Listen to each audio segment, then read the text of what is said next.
என்னது டோர்னமெண்ட்டுங்கிற வார்த்தை ஸ்போர்ட்ஸுக்கு யூஸ் பண்ற நேம் கிடையாதா?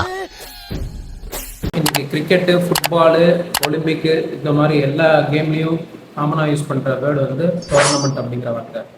ஆனால் அந்த டோர்னமெண்ட்டுங்கிற வார்த்தை வந்து ஸ்போர்ட்ஸுக்குன்னு யூஸ் பண்ண நேமே கிடையாது. என்னங்க சொல்றீங்க? டோர்னமெண்ட் அப்படிங்கிற வார்த்தை வந்து டோர்னாய் அப்படிங்கிற ஃப்ரெஞ்சு வேர்ட்லேருந்து வந்ததாக சொல்லப்படுகிறது. அதோட அர்த்தம் என்னன்னு பார்த்தீங்கன்னா டேர்ன் அப்படிங்கிறது. டேர்ன் அப்படின்னா நமக்கு எல்லாருக்குமே தெரியும், சுற்று அப்படிங்கிறது. 13ஆம் நூற்றாண்டில் நைட்ஸ்ன்னு சொல்லப்படக்கூடிய குதிரை வீரர்கள், அதாவது குதிரை மேலே ஏறி சண்டை போடுறதுக்கு, அந்த காலத்துலலாம் போர் நடக்கக்கூடிய அந்த ஈவெண்ட்டுக்கு ப்ராக்டிஸ் பண்ணுறதுக்கு ஒரு ரவுண்டான ஒரு இடத்துல இருந்து ப்ராக்டிஸ் பண்ணிட்டு வந்தாங்க.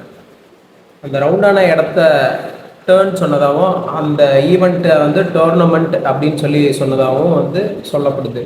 அது நாள் போக்கில் என்ன ஆயிடுச்சுன்னா, ஒரு பண்டிகை காலத்தில் ஒரு ஈவெண்ட்டு, பெரிய ஈவெண்ட், பிக் ஈவெண்ட்னாலே டோர்னமெண்ட் அப்படிங்கிற ஒரு வார்த்தையாக மாறினதாக சொல்லப்படுது.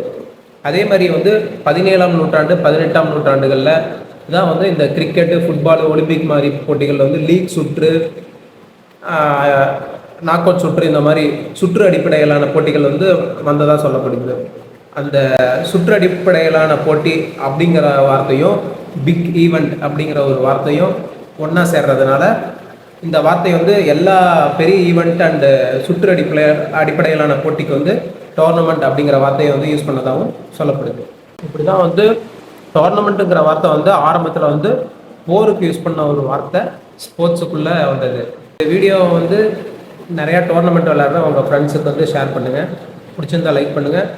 டர்ஃப் கிரிக்கெட் சேலம் பேஜை வந்து லைக், ஃபாலோ, சப்ஸ்கிரைப் பண்ணுங்கள். Thank you so much.